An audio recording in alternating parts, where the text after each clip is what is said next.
In this study, we're going to consider the decrees of God. Now, a decree is generally defined as an order having the force of law or a foreordaining will. Usually, we understand this as when a king or a ruler would issue a decree across the land for some particular thing. Having considered the nature and the character of God, we must understand that we are not talking about mere human decrees. We are talking about the decrees of the Almighty God Himself. Now, this subject generally isn't taken into consideration in much contemporary Christian thought. However, when it is, people usually end up denying the existence of the one true God, and I'll explain how that is so a little bit later in the study. Now, to begin with, we'll briefly look at a modern position concerning the decrees of God, which is known as process theology or open theism. Process thought owes its origin to a philosopher by the name of Alfred North Whitehead. Now, according to Whitehead, process is an essential attribute of God, which allows God to interact in and with temporal processes, that is, with creation. Thus, in this view, God is not completely eternal nor immutable, but is also temporal and changing. In a sense, God is not, rather God is becoming. Some contemporary authors have recently posited this view, even within evangelical circles, as a viable answer to the philosophical problem of evil.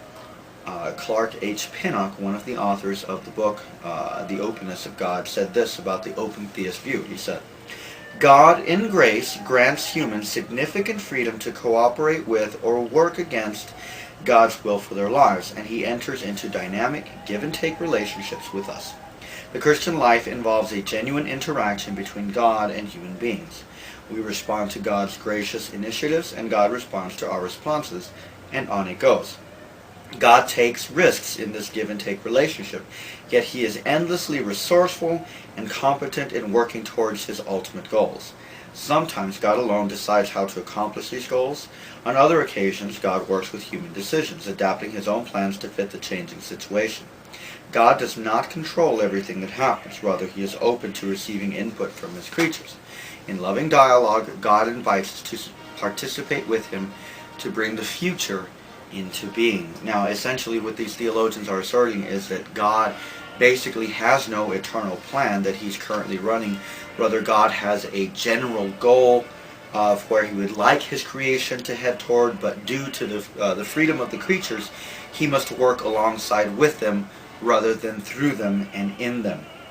Now, this study is going to focus heavily on the relationship between the sovereignty of God, which I've explained in previous studies in the Westminster Confession, and the creation, especially with the human will. So let's get started. Let's ask the question: Does God have all of creation planned out, or is He just letting it be and reacting to it as it goes? This is certainly an important question, and one that Scripture is very explicit about. That is to say, we are not left in the dark concerning an answer to this question. Generally, evangelicals admit that God has had a plan from all eternity. As Reformed Christians, we express our understanding through this statement. This is from the Westminster Confession, chapter 3, section 1. It says, "From all eternity, and by the completely wise and holy purpose of His own will, God has freely and unchangeably ordained whatever happens." What this means to say is that anything that happens in all of creation, natural events, moral events, good things, bad things, even salvation, those things happen because God has willed for them or allowed them to happen according to His eternal purposes based on His own holy and wise counsel. Now, the implications that this has for our understanding of free will be dealt with later on in this section of the study. The question before us now is whether or not this is so. Does God have decrees? Therefore, we appeal to the Scriptures to find out whether or not God is the one who has decreed whatsoever comes to pass or not. And to begin with, I want to recall the story of Joseph in Genesis. Now, Joseph, as you recall, was severely mistreated by his brothers, sold into slavery in Egypt, and really underwent some horrible things. Okay, he went through several trials and successes there before becoming the second in command of all of Egypt. Eventually, Joseph was reconciled to his brothers and family. And in one of his statements concerning their reconciliation, Joseph says this. He says, "Do not be afraid, for am I in the place of God? But as for you, you meant evil against me. But God meant it for good, in order to bring it about as it is this day, to save many people alive." Now here Joseph reveals something that most people just tend to pass over when they read this text. Most people read it and they only see that something good came out of something bad. But most people don't bother to ask how something good comes from something that is bad.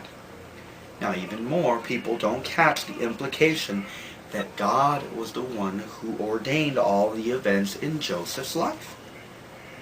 From the assault of his brothers to his setup with Potiphar, even his rise to success, all these were ordained by God. God meant it.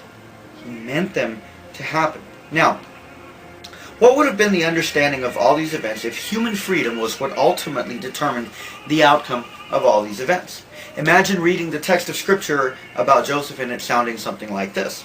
Well, it just so happened that Joseph was given a coat by his father, and it just so happened that Joseph had a dream in which his brothers would one day bow down to him, and it also just so happened that his brothers happened to hate him for that, and it just so happened that his brothers decided to beat Joseph and leave him for dead, and it just so happened that a caravan was passing by, and it just so happened that they decided to sell him off into slavery, and it just so happened that everything worked out in the end.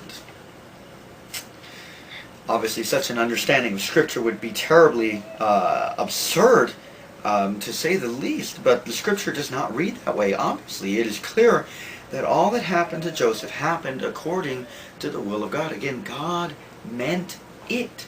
What did he mean? If we look in the immediate context, while they meant evil, God meant all of that for good. God meant everything that happened in Joseph's life. Now, the significance of this is that God is not just sitting at a distance from his creation and watching it go its own way in its own freedom from him. Rather, God is directing the course of all things according to his predetermined will, according to his infinite wisdom. And of course, we see this in Ephesians 1:11, in which it says that God works all things according to the counsel of his will. Now, this scripture in Genesis is not the only text that brings out this truth. Scripture is filled with explicit and even strongly implicit references of God sovereignly directing the course of the heavens and the earth. For instance, in Psalm 33:11 we read, "The Lord brings the counsel of the nations to nothing. He makes the plans of the people of no effect. The counsel of the Lord stands forever, the plans of his heart to all generations." Now here the psalmist is contrasting the plans of man with the plans of God. In particular, the psalmist shows that the plans of nations may fail or change. Men may plan to do a thing one way, but in the end their plans can always be foiled, and we can see evidence of that in Genesis 11 verses 1 through 9, in which the Tower of Babel was destroyed. God went down there and foiled the plans of men. In Proverbs 19:21, Proverbs 16:9, which we read that men desire one thing, but it's God who will ultimately direct their ways. The plans of the Lord, as they are determined, are everlasting, and they are to all generations.